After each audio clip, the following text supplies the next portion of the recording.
Does this run through your head when you watch this movie? I just want to play Videodrome. Does anyone know what I'm referencing?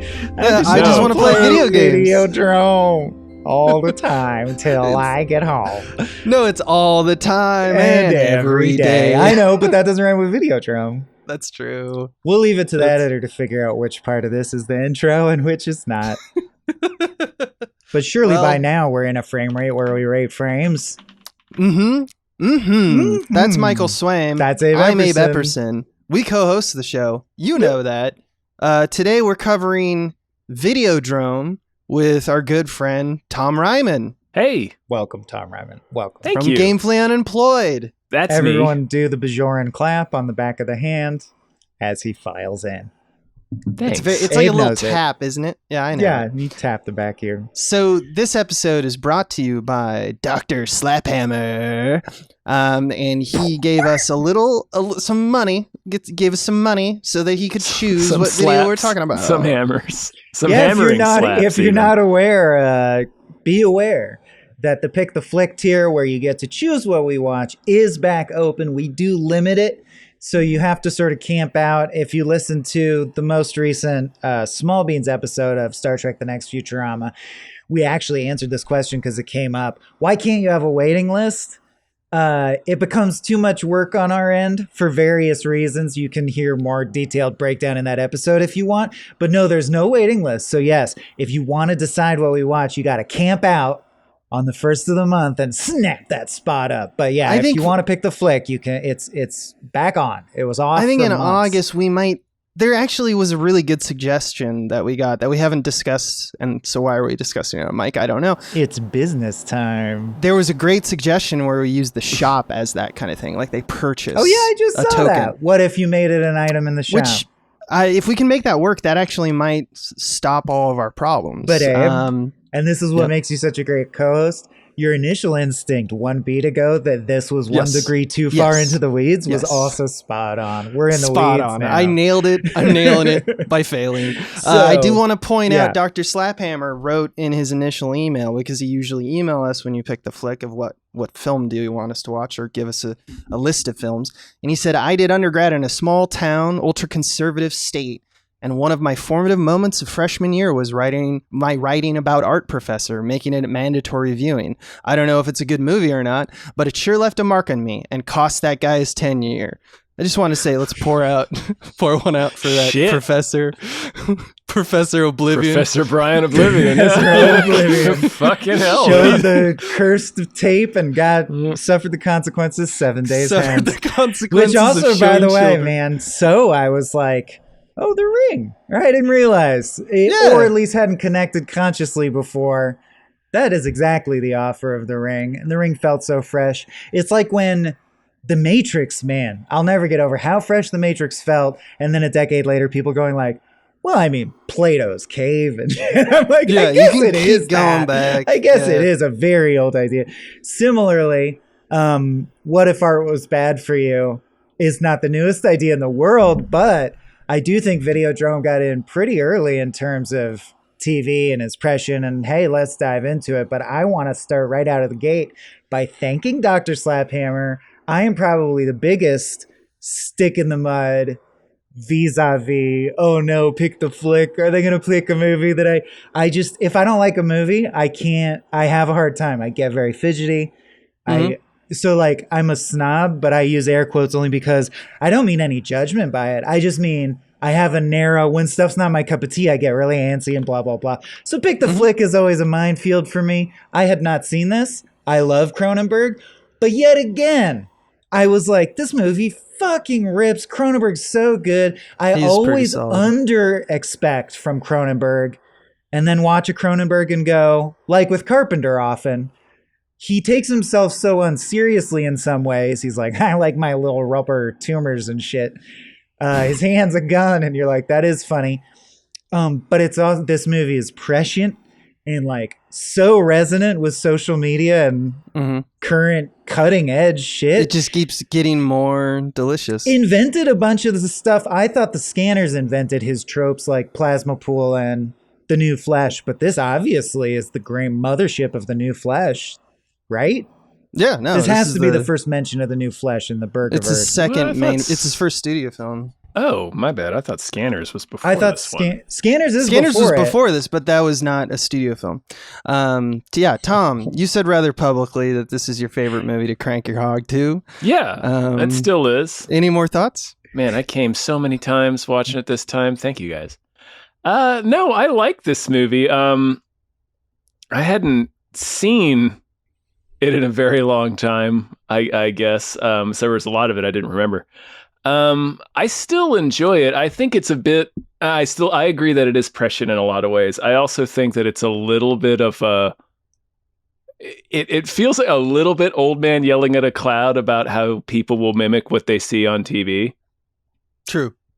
Like that feels like a very loud part of the movie. This is a real Tipper TV Gore. will influence behavior, maybe. And it's like, his hand is the gun. His choice was taken away by the TV. It just fuses you with violence. And yeah, and like he doesn't believe in anything. He's directed to polar opposite purposes just based on what he saw on television last. Right. I think you're actually pointing out something very good, and like every time we talk about Cronenberg, we mention this. We talked about it in Fly 2. I mean, he's like not wrong. He's definitely not wrong. He's not right. We have national policy based on fucking 24. And that's what I think makes horror, right? You're like, what if though? Like they're like, obviously, like the point of horror films is sometimes here's this ridiculous premise, but what if it was? Do you know where you draw the line? And I think Cronenberg does that really well because he makes things very propagandistic, very simple metaphors, like the gun literally like drills into his veins and stuff. It's like, oh, you are a gun now.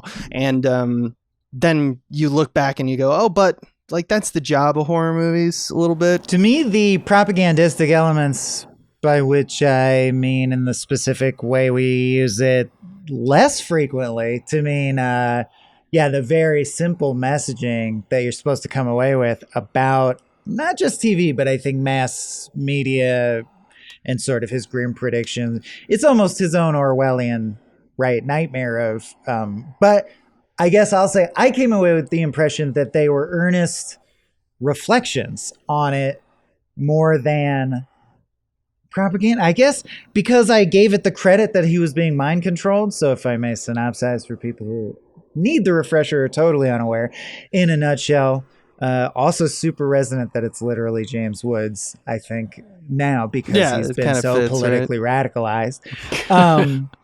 But James Woods as a TV executive for a trashy network that revels in trash and blurs the line between what's allowed, gets a lead on essentially snuff porn or like torture porn, but it's not sexually explicit because it's an American film. So of course they ride the line between, but I feel like, if you know what I mean, Cronenberg would make it sexually explicit, or it's still talking about sex and violence and all that stuff, anything that's taboo, drugs, all that. It's saying like he has a lead on this thing called Videodrome that's a secret show that is blah, blah, blah. And of course it becomes a question of, he's like, well, this is so fucked up. It's awesome. These actors are great. And then it's like, are they even actors? And then it escalates to watching it has subliminal messaging that infects you. And there's a basically global, almost Assassin's Creed-esque conflict between two power centers that are determining like the future of humanity based on the fact that TV controls you. And I guess I gave it the credit that I think is implied in what Abe said of, on the horror level of just being a horror movie, it's literally mind control. Like I thought it was like Manchurian Candidate. Like by the end, I'm like, well, if it's not saying that I watch Fox News and now I'm gonna change all my opinions. It's is in this case, your brain and but it's causes because a tumor. it's reprogramming his brain. I don't think Cronenberg thinks real TV is that effective. He knows it's an oversimplification or whatever. But I thought it was amazing that like James Woods, or the very fact that in like, I think the vast majority of films about an issue like this that are operating on a simple story level, broad appeal, they'd be like, the people using the brainwashing are bad. the good guys want to free people and unlock their minds, right? Even the Matrix is that metaphor, the freedom, reality is better than lies, blah, blah, blah. I loved that Videodrome, and to me is very on point for where we are now in social media land, was like, the good guys program him to do what they think is good. The bad guys program him to do what they think is good. There's no not being programmed. He can't not be, like, your mind's going to get controlled. So what do you want to do? Long live the new flesh. I was also unclear on who was good and who was bad. That's what I'm talking their about, stated goals. They're just power cores. Yeah. Just power. Like they're kind of, there's no real difference between them. They just both want power, I think. Just one wants it through Videodrome and one wants to. One is like the boomer attitude that you were talking about, where it's like, well, if you watch violence, why would you watch violence? That means you're going to become violent. Poor people and other people that we other from society, this will clear them out, which is like, yeah. Or all pornography is toxic and fucks your brain out. Oh, like, sure, yeah. Okay, thing. we'll use this to weaponize people. And Puritanism, violent Puritanism is the one. The other group. one is we'll just become this. And then I think the other group is just, we'll just straight up make ourselves Lord of the Earth using this brain hack. Which I think is...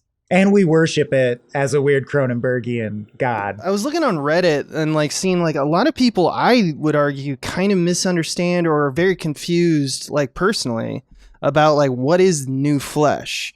And I think new flesh, I think it's pretty obvious that it's that once we kind of involve this human body 2.0, our media, mass media, and like these machines that kind of alter our own reality via perception, whether it be like the Fox News as a metaphor, or it literally be you made a handgun, like a gun hand. And like because of that, that is what the new flesh is, right? The new flesh is the transcendent aspect.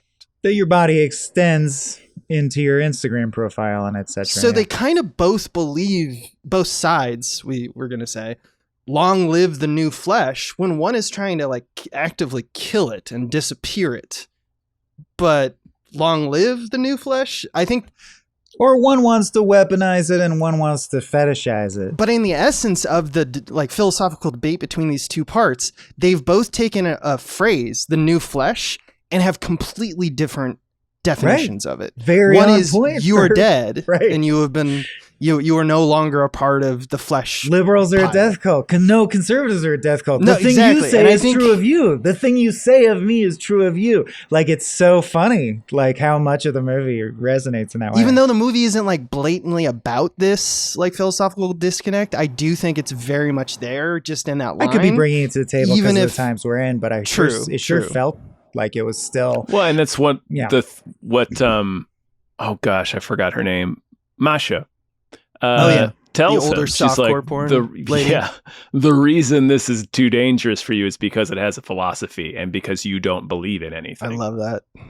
Yeah. Like she says that to him like we hear that a few times. So it's probably, I wouldn't be surprised if maybe not as specific, but it's definitely intentional. Like, what Michael was saying. Although, anyway. Interesting that, but again, if you zoom out, like, who knows who's morally on the safer ground? I have no idea. Because it's like, well, what do you, as we see glimpses of, well, what do you and your dad want to use it for? Well, we want to collect a bunch of homeless people and make them watch lots of TV. We basically just want a beast with a billion backs future. Like, we want everyone to be infected with TV.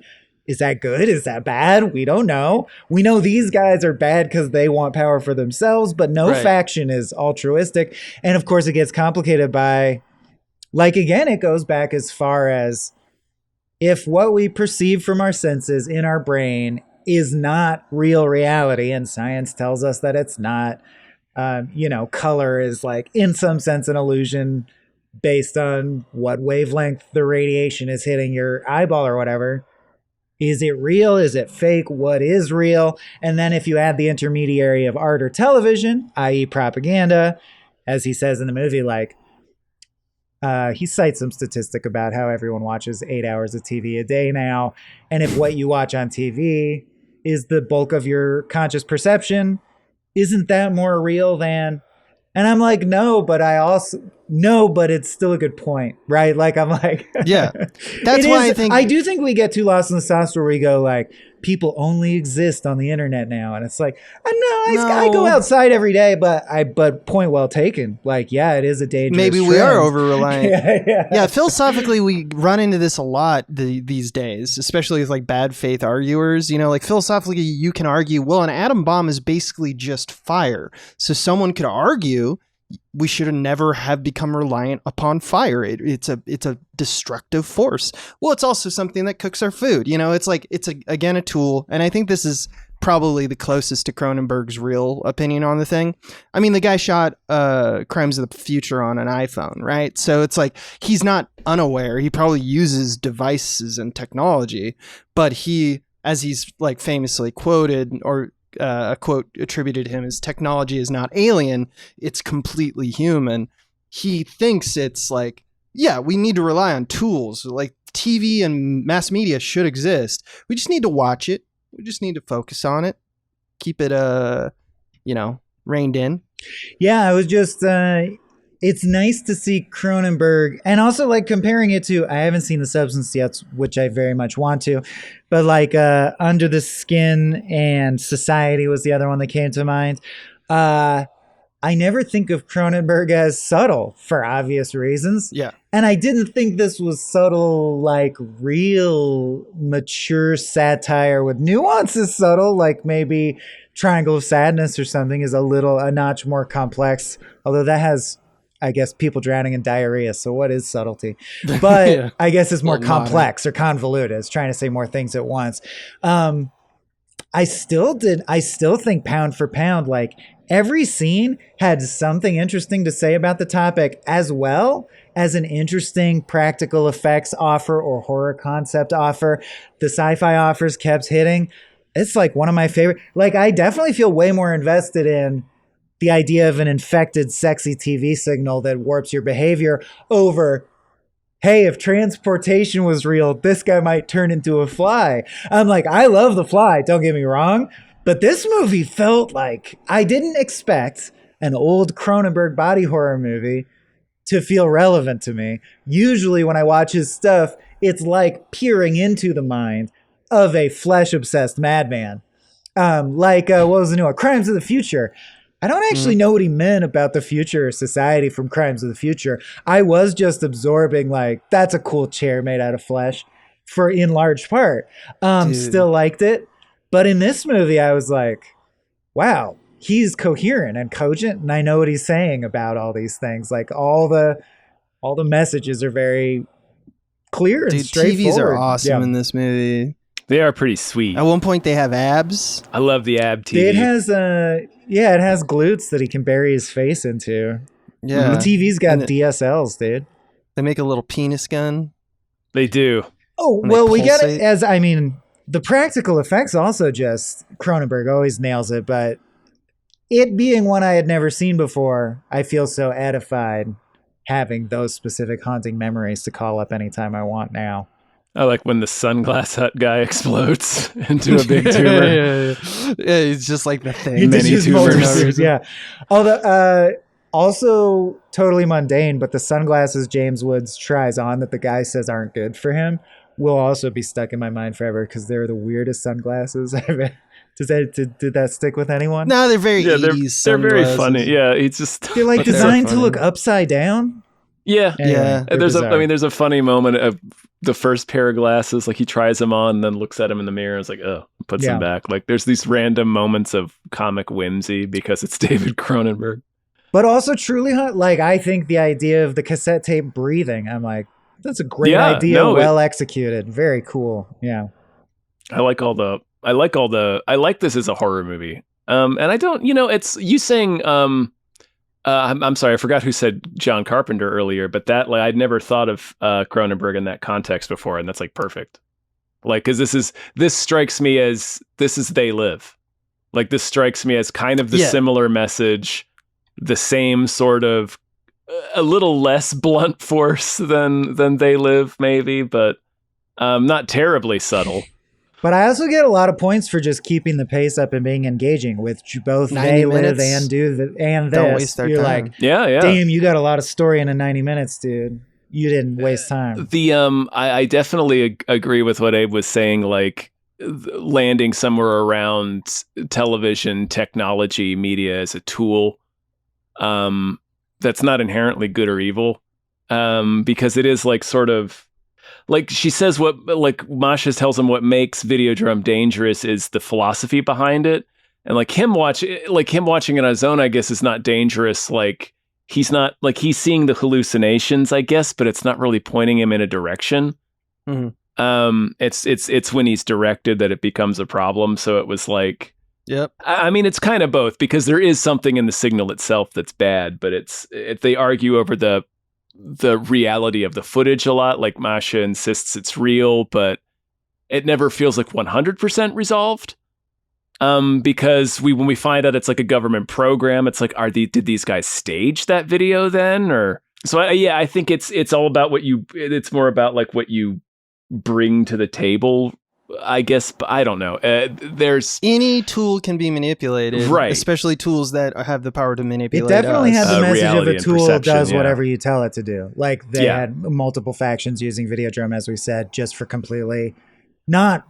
It's not like light side, dark side. It's like I want to do this with it. I want to do this with it. I want to do this with it. Well, it's only people in Fallout. Purposes. Yeah, it's kind of.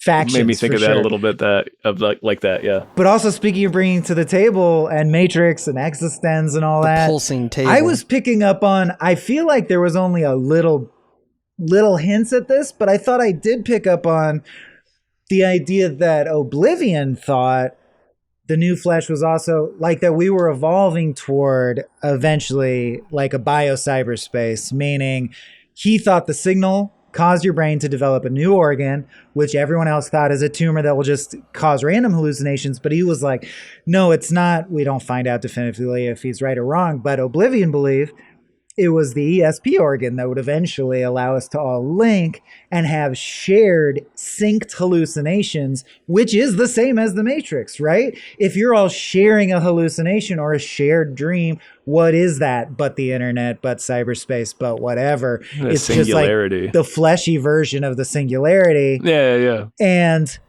so I started reinterpreting the movie like that Videodrome video that we actually see with the white clay wall and the woman getting whipped, who knows if that even exists or is just the telephone game static. Of a hallucination of a hallucination of a hallucination. Yeah. And that's the current form of what people are seeing when they tune in. But like, also bizarre how tame that is compared to shit I saw thanks to the internet when I actually was in college. Yeah, it is fun. Like, imagine, by the lightly way, whipping a naked woman on a cross piece. Oh my word, yeah. It's funny how restrained it seems they have to be. Like they could only show a very small part of that dildo.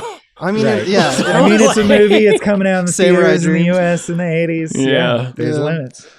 Honestly, Videodrome looks like a very tame, like Baron Harkonnen's summer house. You know, like, and then I love that we find out it's just Pittsburgh. Or like something a couple might do to spice things up if it's been, the spark is gone. I mean, the clay wall is not all right.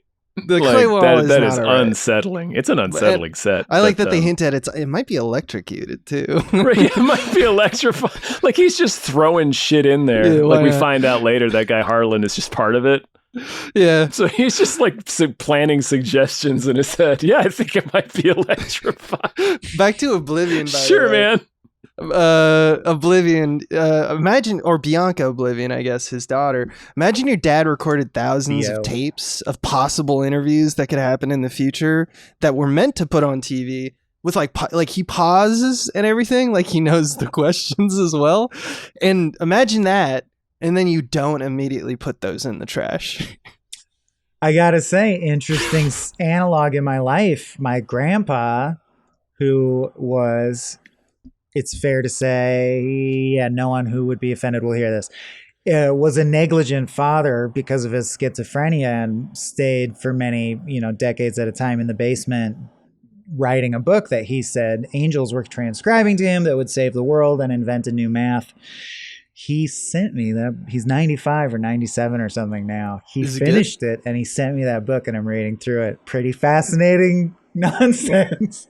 No, Pretty so it's interesting. nonsense. No, that's what's interesting. I was hoping you would go the other way. It's really, really, really, really convoluted descriptions of base principles where you're like, if I'm reading this right, this was a 40-page essay describing that love is good and it's good to love your family.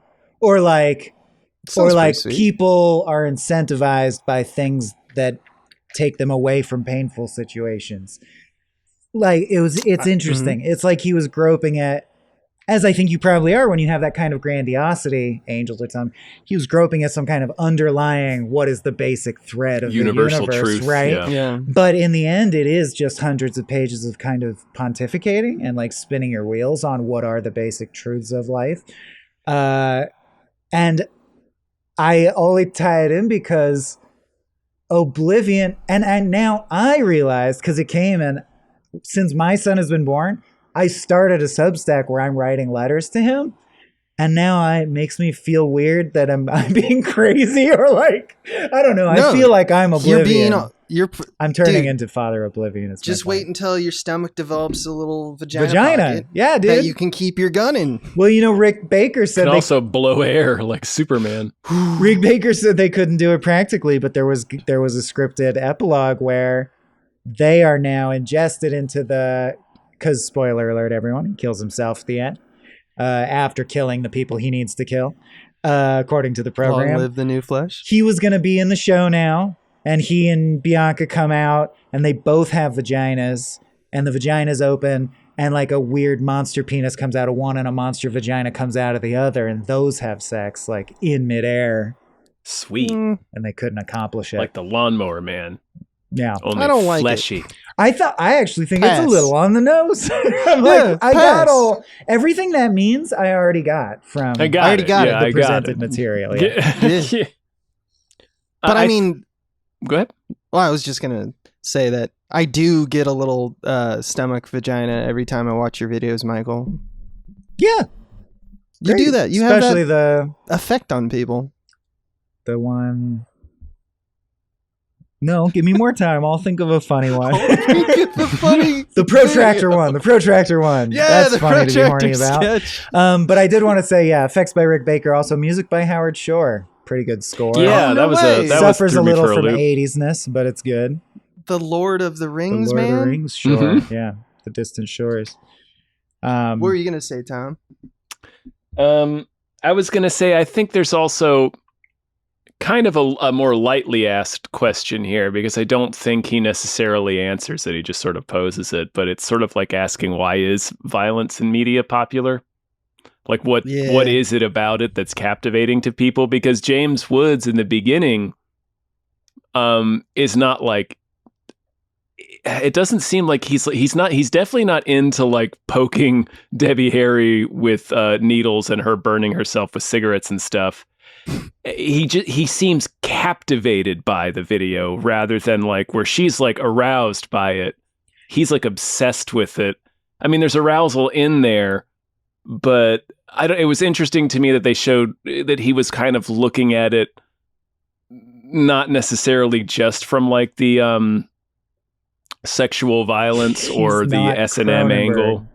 Yeah. He sees money in it. And also they make it very clear that he assumes it's actors, which is it never crosses his mind it's a snuff film. That it film, would never cross his mind that it's a snuff film. Why, That's like especially when this guy tells him I'm hacking this signal from like. But they said it enough times that I know the writer wants you to accept that he didn't occur to him, and I'm like, okay. Yeah. So if you're accepting that like meaning math, it didn't occur to him. He thought they were actors. At one point, he makes the argument that I think is a classic argument we still have. Someone's like, how can you sleep at night when you're the guy who has the channel that produces the violence and the sex? You don't think it makes people go out and do sexual violence? And he goes, no, I think it makes them do it less. Because it's just a show and they can do that instead of having to like do it. And that's the Call of Duty argument. I don't know. Yeah, we still have that exact argument with those 2 points on the same side, which is funny to me. I will say that we do have more correlative data since this movie has been, obviously this movie's 40 years old, that suggests that people don't watch movies or play video games and then go out and do violence. Right.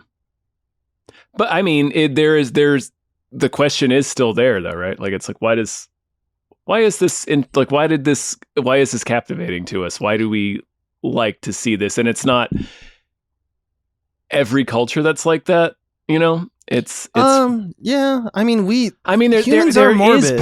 is part of it throughout every culture. Yeah, that's true. Yeah, that is true. But you're right. Sometimes I think that's the line that you have to cross for yourself. But I mean, Cronenberg's kind of playing with.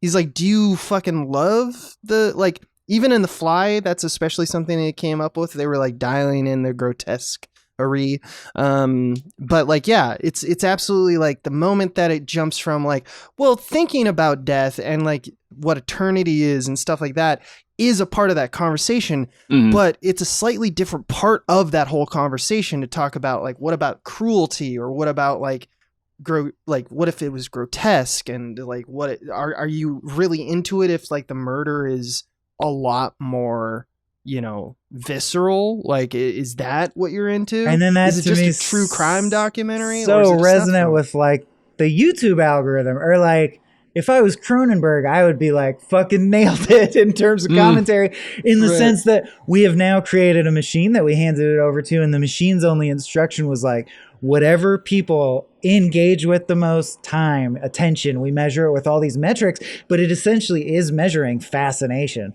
Whatever bauble you can put in front of them from this giant drawer of infinite videos that fascinates them, you figure it out. We just want them watching the thing.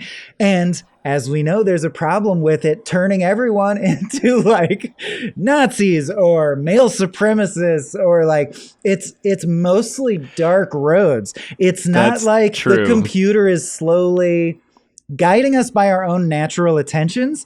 It's funny that it isn't slowly just getting us all addicted to wellness stuff that's good for us until we're super actualized. It's no, I know what you want. You want the shit behind the curtain, right? It's rage and fear and stuff like that. Yeah, I completely, that just completely slipped my mind when I was there's correlative data that shows that TV and video games don't really influence behavior, but I don't know that the link is there that it makes us do it. Yeah. I do think there's people who, if you know what I mean, it's chicken or egg. The kind of person who doesn't understand the difference between the internet in real life or a movie in real life was probably going to find something that was going to fuck up their brain at some point in the fullness of their journey. I don't know. I don't know the answer. I don't know. That's how we logic it, because we don't understand it. Because it's hard to understand. Shit, and I don't think I'm going to do anything fucked up. I hope, Right, but sorry.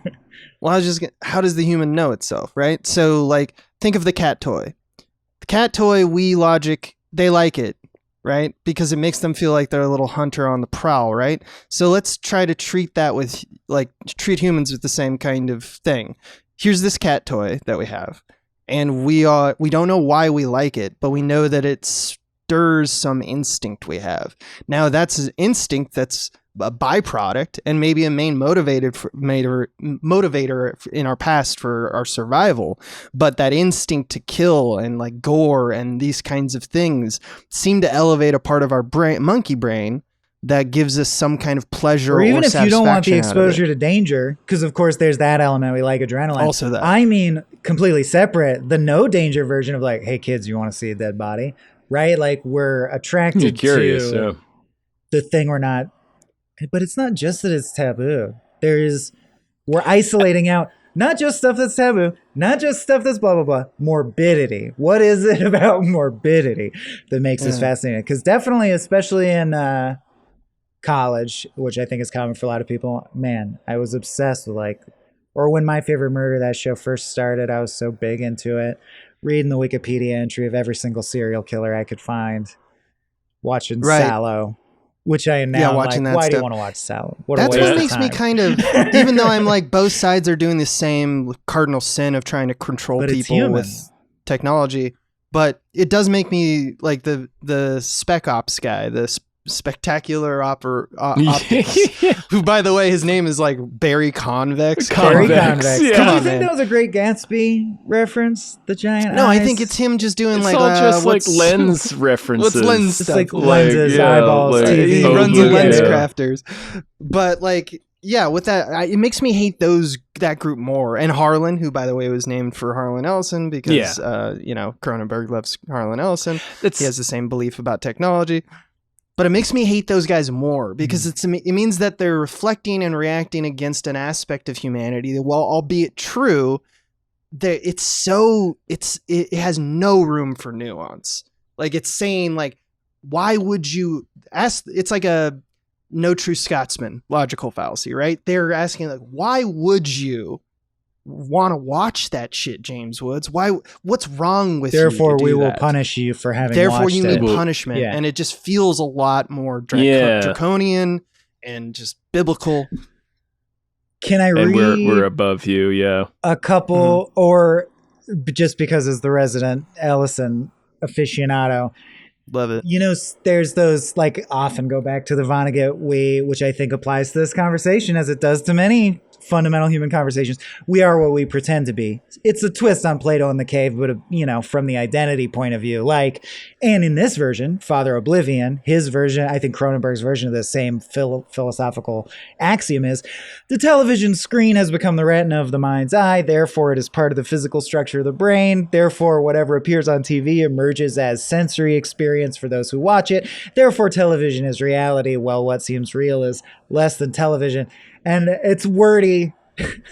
It's too wordy. But Harlan Ellison says the same thing all these people are saying in a way that really stuck with me and has changed, like, recontextualized so many things for me, which is every living thing is trying to control every other living thing.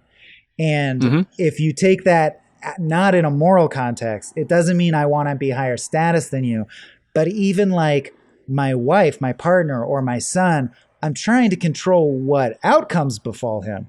I'm trying, like, I forget. Because life is hard. Right, but like someone who said that all we are is, and actors use this to create characters, all we are is goals. Like, we only ever have accelerating towards our current thing we want. And then once that is out of the queue, there's another want ready to rush forward. I think it's a Not a Surf song. But my point is the Harlan Ellison one really resonates for me as punchy, which is that, like, you literally can't take an action. Abe and I were talking about predeterminism before we even taped, and it bears on that. Like, every action you ever take is almost a vain wrestling against the idea of, like, no, it's not predetermined. I'm going to choose to do this because I want this to happen. And it's like, because there's only one reality.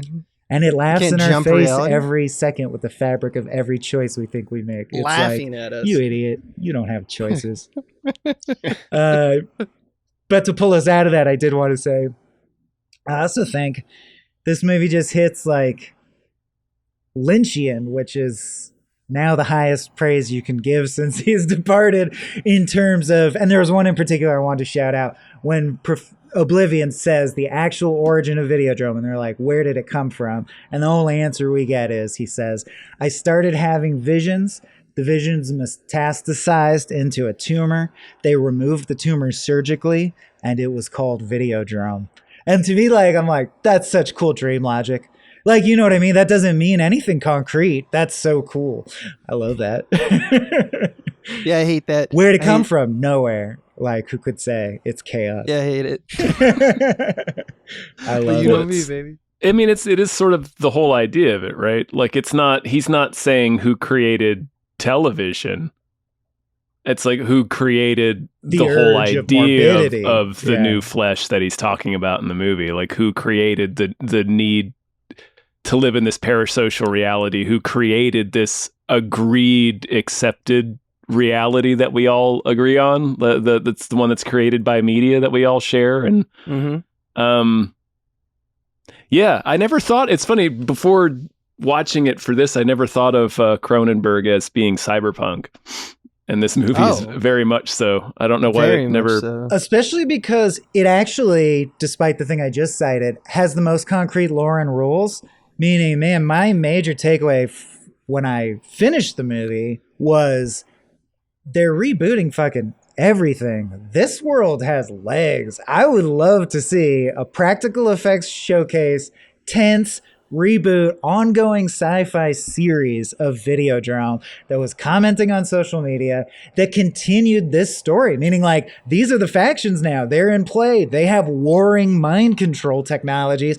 Like Abe and I have shot the shit over the years time and again about a time travel, like a corporatized time travel war where there becomes, right, eventually everything's so recursive that there's just like one moment in time that is the nexus that everyone's eternally going back to and trying to reset. Kind of taking from the like a take of, on that. Yeah.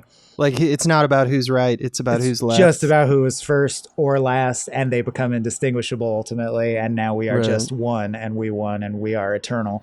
But like that, but with this, I'm like, what if the whole war, like what's Mass the media apocalyptic machines? near future apocalypse where Videodrome has fucking destabilized society? And some people are psychic tumor linked people who are like cultists, but the other faction is super puritanical, like Handmaid's Tale.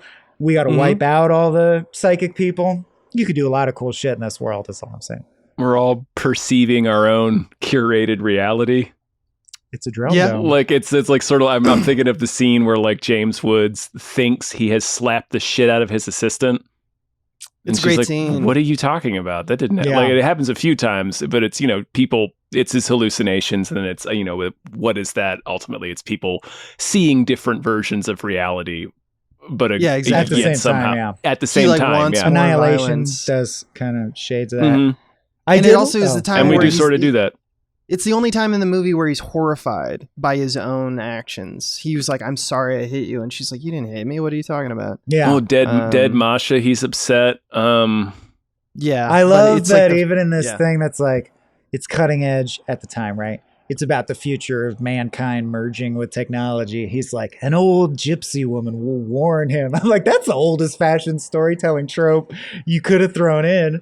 Doesn't not work, but I do like that she's like, don't do the Videodrome. That's true. Yeah, I didn't. I'm gonna do the Videodrome. The wolf man she was. And it didn't occur to me. Speaking of old fashioned, I loved that the Stephen pornographers, because Cronenberg also called it. He's like, in the future, content will not need a story, just impulse. What is this about? Nothing. They bring her in and they whip her, which at the time in the 80s was probably like, that's crazy to think about, contentless content. But that's what we have. We just watch segments of, oh, check out this shit happening. Here it is. It's notable, right? That's what we get on TikTok. Story. And I love the Asian pornographers who are upset that they're like, you're going to miss. He's like, I'm going to watch part 3 because the chick on the cover is hot, because he's like, are we going to run this softcore pornography on our channel? And they're like, but you'll miss the story from 1 and 2. There's like jib shots in it and stuff. It's like, I don't care about this. This is our art. Yeah. Which is like my audience isn't going to catch 1 and 2, man. Like, what? Yeah, they're just here to crank their hog. Like, but ahead of its time, the idea of like, in the future, people will just want to type in someone getting beaten up and have that come up. And he's right. Yeah, I love how Harlan throws it away too. He's like, I don't know, some shit. It's like an hour of this.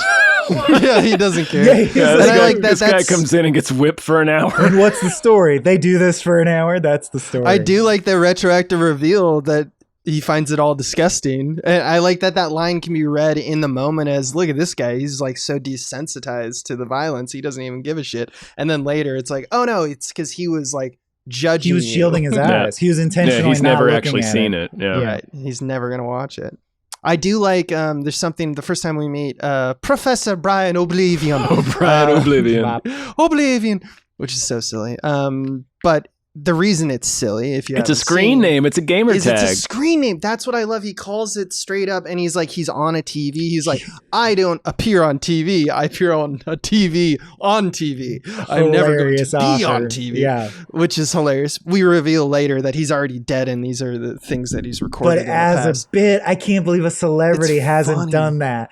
Like, I only appear on late night talk shows on a TV screen because I'm only on TV. On TV. It's like a Max Headroom bit. Yeah. Exactly. It's a Tom Green he has bit, a speech in that interview that he's like, we will all have new names, ones that make the vacuum tubes resonate. And I was like, holy shit, this is so prophetic. I will have a cyber identity that I will care about and curate. Right. And you're like, yeah, because you will do. I know Well, where it not comes you, but- from, because people have been changing their names forever, like for decades at this point when this was being made, just for audiences, like Or for four different showmanship. mediums, yeah. Yeah, like a porn star changing their name, or even an actor, like it's just how you do showmanship and stuff. But something like stripping, he's identifying that it's like, but what if we strip down the concept of a name into like an iconography or like a simple moniker? And I immediately thought of like Twitch streamers, you know, course, like we know this guy is like Ninja or Speed or whatever. And it's like self-dehumanizing Very convex. for the purpose of popularity and power. I think that's fucking excellent from a film that comes out in 1983. You know, Brian Oblivion is like the lead singer of The Damned or some shit like that. Mhm. Yeah, And despite his definitely. looks, that is also his ethos. He is hardcore and nihilistic. He's pretty But nihilistic. I love that yeah. he's like a cheery old bald banker type dude. He looks like old elderly Bud Cort. He looks like Bud Cort Oh, now. for sure. Bud Yeah. Cort. When James Woods goes to his house, right, and he meets Bianca for the first time, we're in his like office or whatever, and I love how Cronenberg does it, because when you first watch it, I realized, I was like, wait, isn't this the guy? Like, at first, if you don't know anything about him, you just think that he is enamored with history, right? Which is a very human thing to be like, okay, so this Luddite, this guy who's anti, Human Body 2.0 and mass media, is all about historical and where we come from and our roots, right? But then if you start looking at the specific stuff that he's like lionizing, it's specifically like Roman gladiators and like the death cults of the past, and you go like, oh no, this guy's just a freak who loves killing everything. And it's like, And I dominance love that. and power. I Yeah. love that. Like that's such a shot. That's such a fucking homer from Cronenberg. When he gets choked in the video, like that's so shocking. When Yeah. he's delivering his monologue to James Woods, and then he just starts getting fucking choked. I was the first. I'm cracking Yeah. it. Yeah, he's like, you He's the seen life piano as a wire. house. Hayden Christensen. Harlan Ellison incidentally had a long-running column called "The Glass Teat," that if you follow that symbolism was old man yelling at Clay. It was just about how like TV's turning all your brains to mush, you fucking idiots. Yeah. Lap it up. It was like his TV review column, but almost every review was like, this is what stimulates you people, you fucking hoople heads. Yeah. You watched Three's Company, you thought that was funny. I'm surprised your brains don't ooze out your fucking ears. And it was just funny that he got to do that for like a decade. I have a whole collection of that. While column. writing for TV. The Glass Teat. While writing for show. Famously, He wrote for Star Trek. the Star Trek episode that fans consider the best. He hates it. He thinks that episode sucks course. and Star Trek is stupid. Yeah, he's Well, a it's real fucking it's Rick completely Sanchez. different from what he Yeah. wrote. He wrote an unfilmable episode. Right. What is that? That's got the energy of that Rick and Which he Morty. later released, and it's a good read. Yeah, they made it as a graphic novel, actually. Yeah. Sorry. No, I called him Rick Sanchez, and then the more I'm thinking about it, it reminds me of that quote. He's like, your boos mean nothing to me. I know what you people cheer for, which is like a fucking Yeah. great. That's a good fucking line, great, yeah. right? But it's like such the mentality of that old man at Cloud, the boomer mentality of like, well, the new stuff is too much. It's too much. We can't. It's ruining us. Like is always the assumption. It's where it's Yeah. all headed is in the Yeah. toilet, which is why Gen X and every generation after Gen X feels like there is no future, right? We just feel like there's like the world's gonna end. There's climate control or climate, Well, but shift also, and all that. I Like, think we're there's not gonna get a. I like, think a there's future. obvious reality arguments that could literally factually be true. But of course, I do think it's obfuscated by the fact that we are saturated by a multi-level media and sensory landscape Yeah. that incentivizes and self-incentivizes a marketplace of money and attention that is driven by fear, alarm, upset, shock, outrage. Like, is the world as close to ending as I feel it is? cut to Or is climate that scientists going, no, yes, it is. Or is But that then the also, Videodrome? but I'm also like, but it does make it blurrier that I know that story would sell anywhere. You know what I mean? Like, Yeah. it's like, again, yeah, we've entered a new phase of not knowing who to trust. Yes, there's usernames, and yes, like people have had stage names, but I do think the internet changed humanity in a fundamental way that we now care about, as many people comment on, a parasocial dimension to our lives that does matter to us. We've hung enough things on our stage names that I would feel a loss if my internet self was completely demolished and destroyed. Mm-hmm. I like my internet self. It's a quadrant of my life alongside my meat space self. Yeah. That has it's value, why you put all which those means locks. it has vulnerability, because value can be taken away from you, right? Yeah, which is why we at Small Beans have to have a huge operation just to maintain that personal details of Michael Swaim do not get out to the public, because they are horrifying. That's right. So, but not as bad ultimately as For this instance, movie proves. he's 13 feet tall. He's also 12 years old. It's a monstrous combination. Yes, Truly too monstrous. I'm like, how do I say a line that yes ands that I'm tall? Hey down there. This mic sure is. Small ones? Yeah. Give me your lunch money. Yeah. Also, just wanted to point out that ironically, by being an hour and 27 minutes long, movie that I, as a jaded person in 2025, am watching from the 80s, that I was fucking riveted just by the storytelling maneuvers, just by the offers. I was engaged thoroughly. Just like when Abe showed me They Live, and I thought, I'm going to be bored because it's an old movie. I don't mean to be. That sucks of me. But no, it was riveting. Like, you forget that good storytelling techniques always work.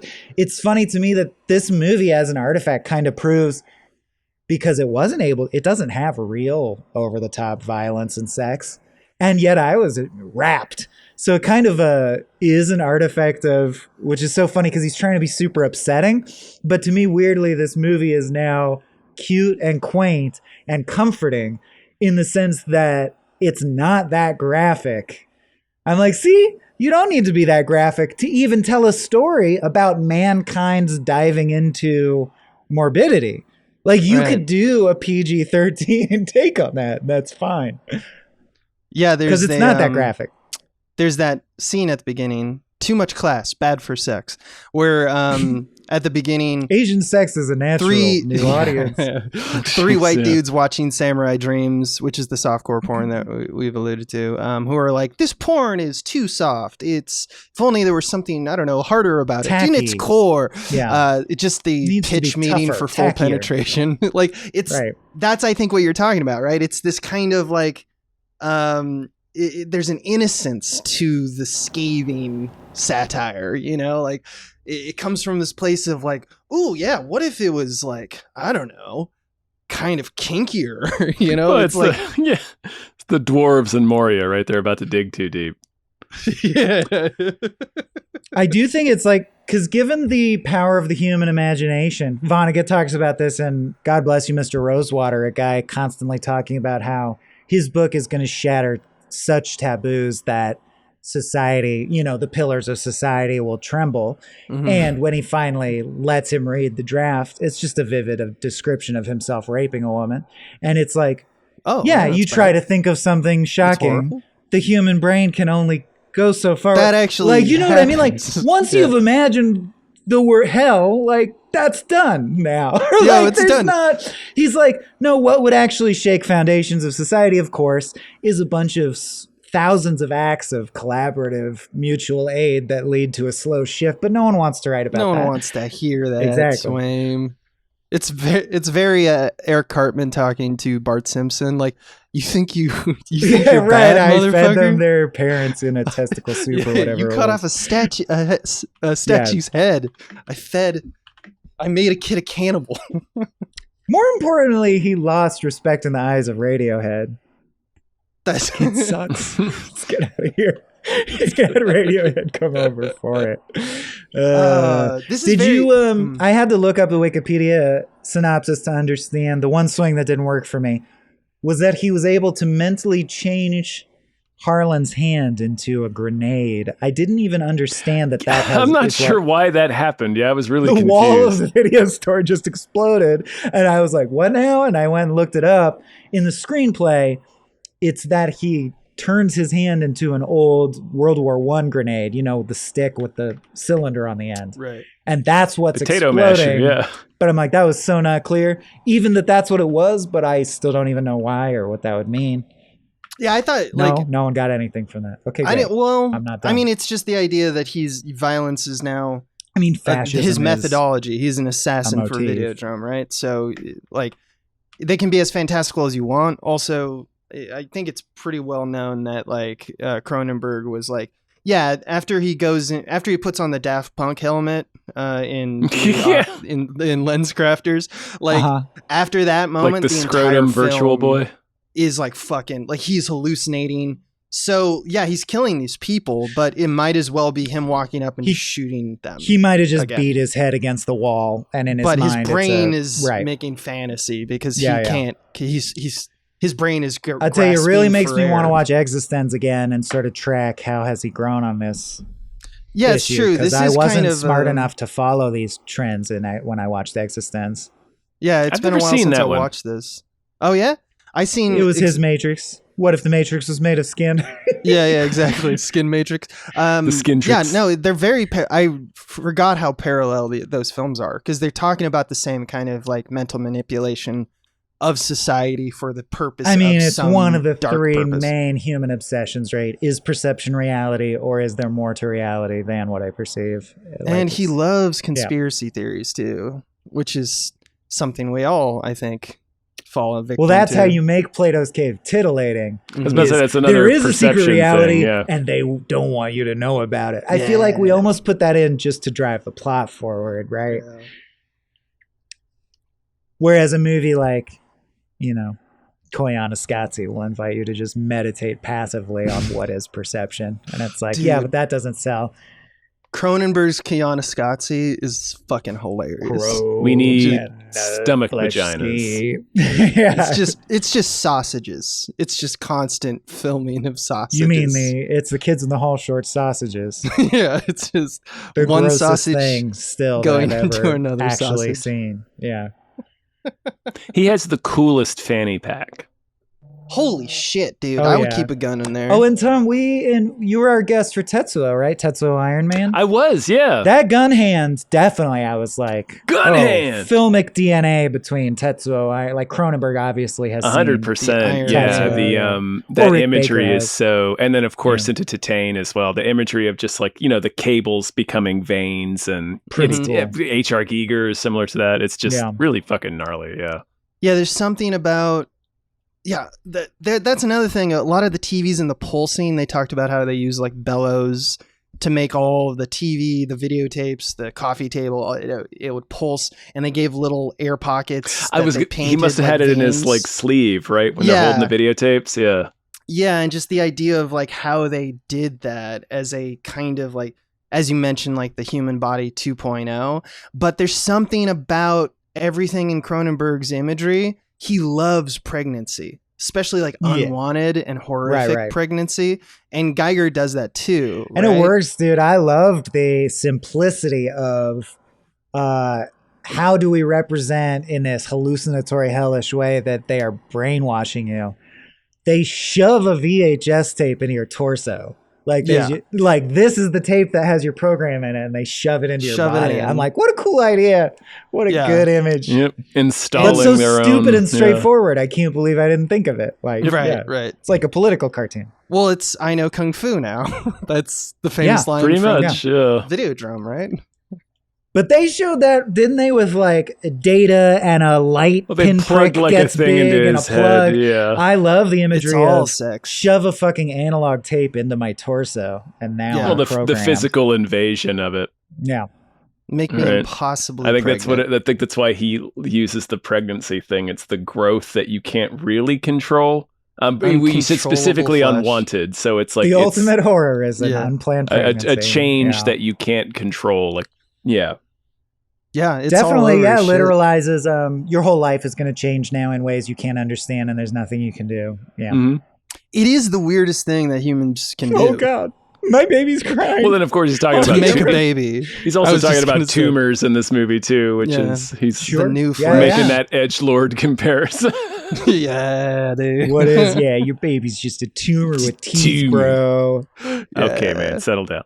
All humans are tumors. Smashing Pumpkins, bro. The world is a tumor. I think we're there. I did. Guys the only thing that I have written down is I love that done. when Debbie Harry puts the cigarette out on her tits. I love how James Woods is like, no, not the tits. He's like, not. Yeah. I'd put this right up there on the shelf. The copy I pirated is Criterion, which I'm happy to see. But I put this right up there with fucking Clockwork Orange, Taxi Driver, stuff like that. I think it's great. It's pretty classic. I put it in terms of horror, I put it like in the Carrie camp, very classic. That's interesting that you said Clockwork Orange. I mean, there's the obvious Andy connections Warhol there. Compared it to Clockwork Orange. Oh, it's Not just me. Nothing thematically about it, weirdly, because it was in my mind very early. Because what made me think about it was his apartment. Oh yeah, it looks like Alex DeLarge's apartment. Yeah, it does kind of look like it. Andy Warhol that's compared crazy. it to Clockwork Orange when it came out, and I didn't originate that thought, but I agree with it. I'm like, oh yeah, it does remind me of that. Well, I bet James Woods is drinking milk now, so you know. House that Jack built. If you want a new gnarly version of this same idea, yeah, that one's House good. that Jack built. His shit is as straightforward as a beautiful tree grows in the ruins of Auschwitz. Get it? You can do good stories out of horrible shit. Yeah, that's clever.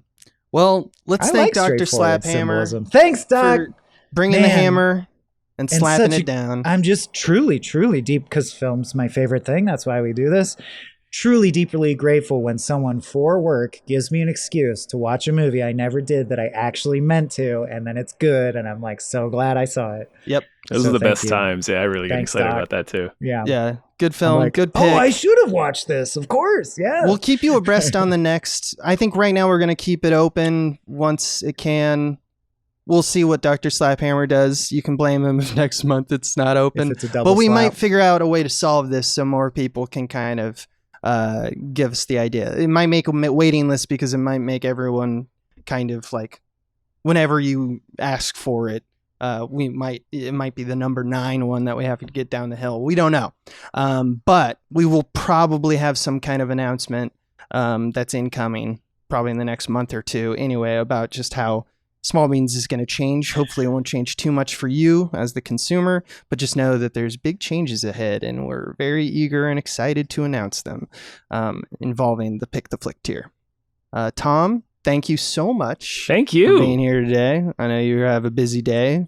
We're a little rushed, but where can we find you? Hey, you want to plug what you just taped? What did you just tape before? Oh man, we just taped Him Booze, which is our brand new podcast about the show Supernatural that I do with David Bell over at Gamefully Unemployed. It's our Patreon. It's the sister network of Small Beans, I think we like to think of ourselves. We like that thought too. We do our own podcasts. Oh, thank you, man. We love you guys too. That's basically the same kind of basically the same kinds of stuff they do over here. We do over there. We got the Supernatural stuff. We got the Mulder podcast about the X-Files. Yeah. I don't know why I'm struggling right now. I think at this point they probably know. Patreon.com/gamefullyunemployed and check it out. gamefullyunemployed.com. They put out so much content. It's we definitely do. Worth your money. It's too much actually. Thanks again. Thank you. Yeah, thanks to Dr. Slaphammer. I have nothing else but gratitude for you two, the new flesh. Aw, thanks, buddy. Yeah.